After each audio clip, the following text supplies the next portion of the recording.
So this week, week 7, we have a lot of cool things going on. So welcome to week 7, and let's talk about some of the goals that we will cover this week, along with what our learning goals are as well. Okay, so as you're aware, our chapter is talking about economic issues.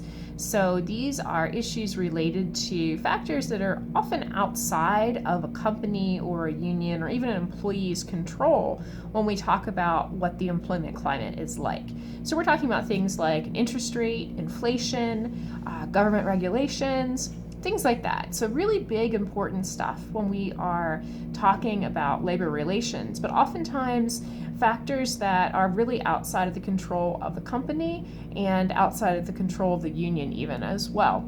Although we certainly know that unions do often take opportunities to become involved in lobbying and other types of opportunities to gain awareness to issues that they may represent. And of course, companies do this as well, and individuals may also engage in some type of lobbying.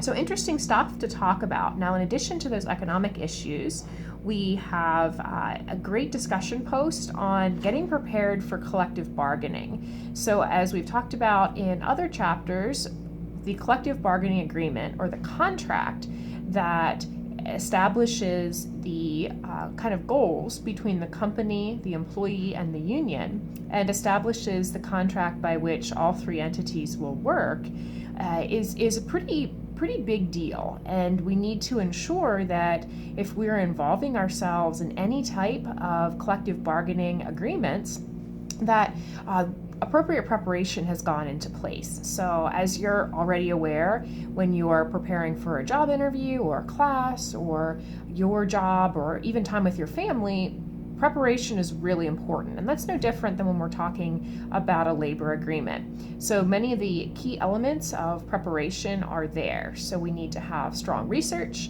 We need to know the goals of all involved parties. We need to know what we can and what we cannot do, and we want to be as flexible as possible. Of course, we also want to be respectful of all parties.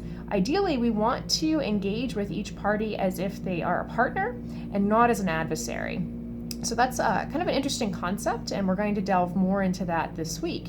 But we're going to look at different ways in which we can partner with other entities during the collective bargaining process so that we're not adversarial, but rather we're working together to achieve some really valuable goals that hopefully benefit all parties.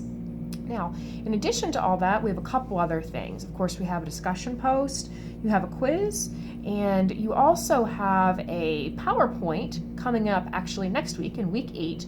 But if you'd like to go ahead and get started on that this week, that would be a great way for you to get a jump ahead. So that's an option for you. Of course, you don't have to start this week, but do keep it in mind that it's something that's coming up.